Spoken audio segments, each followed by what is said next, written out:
Nadie lo vio desembarcar en la unánime noche. Nadie vio la canoa de bambú sumiéndose en el fango sagrado.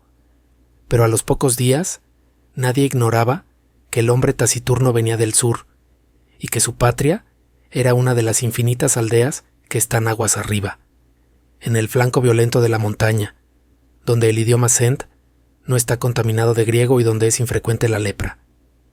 Lo cierto es que el hombre gris besó el fango, repechó la ribera sin apartar, probablemente sin sentir, las cortaderas que le dilaceraban las carnes y se arrastró, mareado y ensangrentado, hasta el recinto circular que corona un tigre o caballo de piedra, que tuvo alguna vez el color del fuego y ahora el de la ceniza.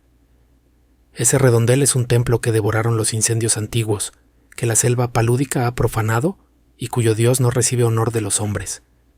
El forastero se tendió bajo el pedestal. Lo despertó el sol alto. Comprobó sin asombro que las heridas habían cicatrizado.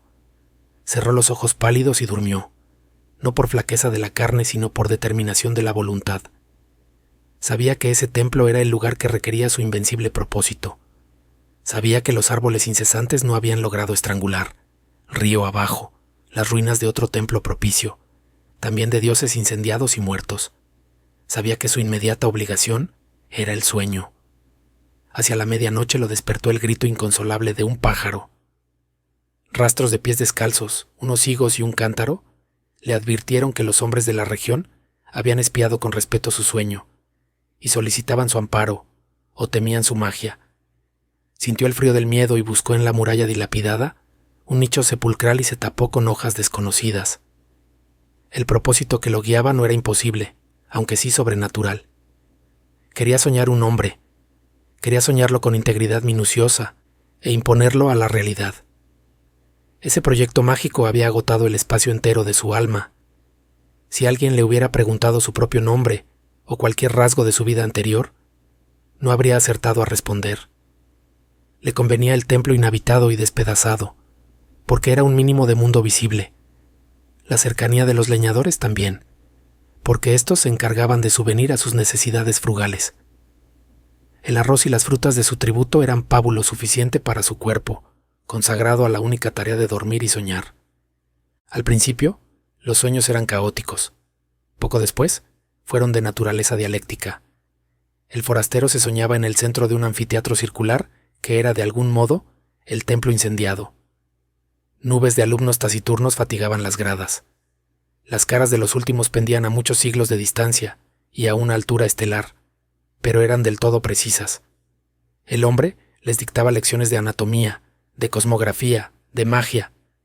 Los rostros se escuchaban con ansiedad y procuraban responder con entendimiento, como si adivinaran la importancia de aquel examen que redimiría a uno de ellos de su condición de vana apariencia y lo interpolaría en el mundo real. El hombre, en el sueño y en la vigilia, consideraba las respuestas de sus fantasmas, no se dejaba embaucar por los impostores, adivinaba en ciertas perplejidades una inteligencia creciente. Buscaba un alma que mereciera participar en el universo. A las 9 o 10 noches comprendió con alguna amargura que nada podía esperar de aquellos alumnos que aceptaban con pasividad su doctrina, y sí de aquellos que arriesgaban, a veces, una contradicción razonable. Los primeros, aunque dignos de amor y de buen afecto, no podían ascender a individuos. Los últimos preexistían un poco más.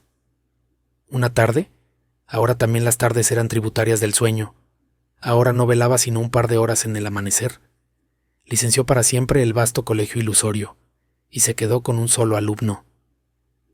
Era un muchacho taciturno, cetrino, díscolo a veces, de rasgos afilados que repetían los de su soñador. No lo desconcertó por mucho tiempo la brusca eliminación de los condiscípulos. Su progreso, al cabo de unas pocas lecciones particulares, pudo maravillar al maestro.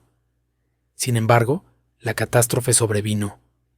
El hombre, un día, emergió del sueño como de un desierto viscoso.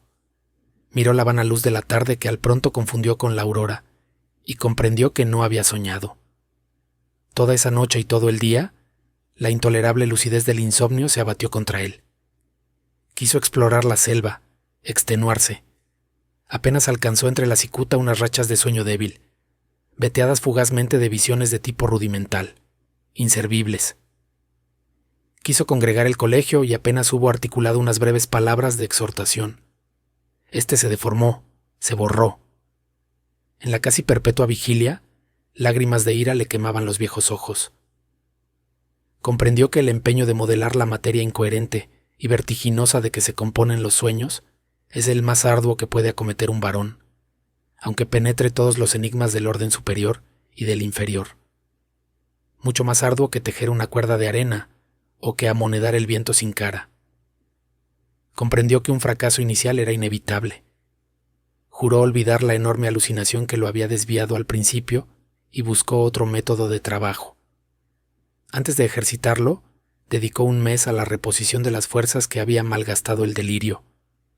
Abandonó toda premeditación de soñar y casi acto continuo logró dormir un trecho razonable del día. Las raras veces que soñó durante ese periodo, no reparó en los sueños. Para reanudar la tarea, esperó que el disco de la luna fuera perfecto. Luego, en la tarde, se purificó en las aguas del río, adoró los dioses planetarios, pronunció las sílabas lícitas de un nombre poderoso y durmió. Casi inmediatamente, soñó con un corazón que latía.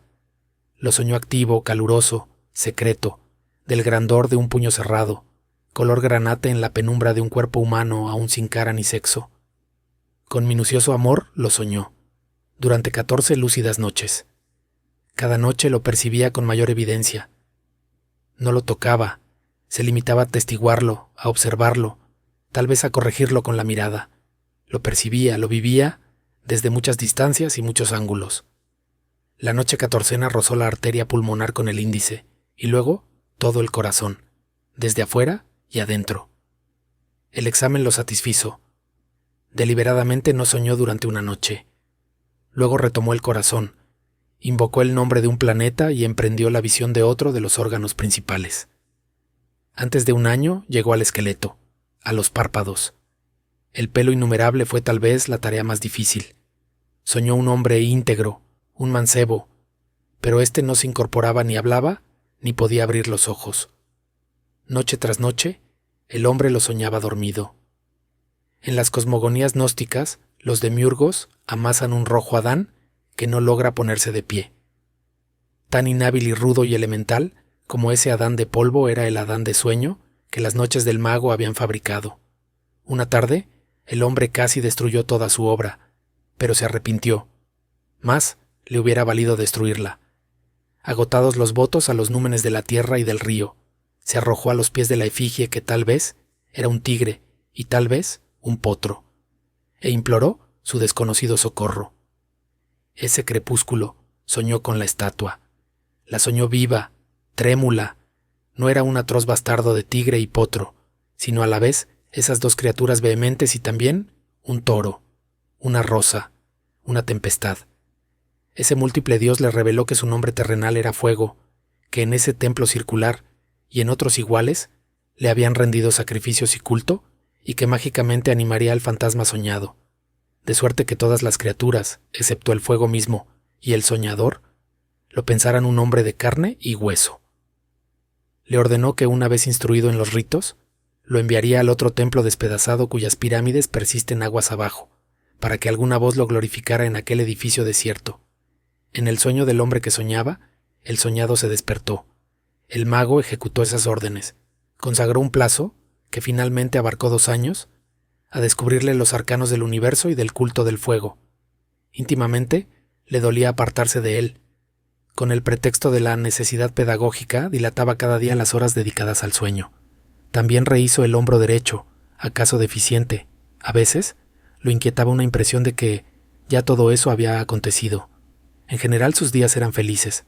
Al cerrar los ojos pensaba, ahora estaré con mi hijo. O, más raramente, el hijo que han engendrado me espera y no existirá si no voy. Gradualmente lo fue acostumbrando a la realidad. Una vez le ordenó que embanderara una cumbre lejana. Al otro día, flameaba la bandera en la cumbre. Ensayó otros experimentos análogos cada vez más audaces. Comprendió con cierta amargura que su hijo estaba listo para nacer, y tal vez impaciente.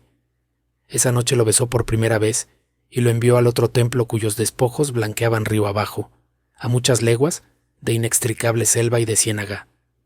Antes, para que no supiera nunca que era un fantasma, para que se creyera un hombre como los otros, le infundió el olvido total de sus años de aprendizaje. Su victoria y su paz quedaron empañadas de hastío. En los crepúsculos de la tarde y del alba, se prosternaba ante la figura de piedra, tal vez imaginando que su hijo irreal ejecutaba idénticos ritos, en otras ruinas circulares, aguas abajo. De noche no soñaba, o soñaba como lo hacen todos los hombres. Percibía con cierta palidez los sonidos y formas del universo. El hijo ausente se nutría de esas disminuciones de su alma. El propósito de su vida estaba colmado. El hombre persistió en una suerte de éxtasis. Al cabo de un tiempo que ciertos narradores de su historia prefieren computar en años, y otros en lustros, lo despertaron dos remeros a medianoche. No pudo ver sus caras, pero le hablaron de un hombre mágico en un templo del norte, capaz de hollar el fuego y de no quemarse. El mago recordó bruscamente las palabras del dios. Recordó que de todas las criaturas que componen el orbe, el fuego era la única que sabía que su hijo era un fantasma. Ese recuerdo, apaciguador al principio, acabó por atormentarlo. Temió que su hijo meditara en ese privilegio anormal y descubriera de algún modo su condición de mero simulacro. No ser un hombre, ser la proyección del sueño de otro hombre, qué humillación incomparable, qué vértigo. A todo padre le interesan los hijos que ha procreado, que ha permitido, en una mera confusión o felicidad. Es natural que el mago temiera por el porvenir de aquel hijo, pensado entraña por entraña y rasgo por rasgo, en 1001 noches secretas. El término de sus cavilaciones fue brusco, pero lo prometieron algunos signos. Primero, al cabo de una larga sequía, una remota nube en un cerro, liviana como un pájaro. Luego, hacia el sur, el cielo que tenía el color rosado de la encía de los leopardos. Luego, las humaredas que herrumbraron el metal de las noches. Después, la fuga pánica de las bestias, porque se repitió lo acontecido hace muchos siglos. Las ruinas del santuario del dios del fuego fueron destruidas por el fuego. En un alba sin pájaros, el mago vio cernirse contra los muros el incendio concéntrico. Por un instante pensó refugiarse en las aguas, pero luego comprendió que la muerte venía a coronar su vejez y a absolverlo de sus trabajos. Caminó contra los jirones de fuego. Estos no mordieron su carne, estos lo acariciaron y lo inundaron sin calor y sin combustión. Con alivio, con humillación, con terror, comprendió que él también era una apariencia, que otro estaba soñándolo.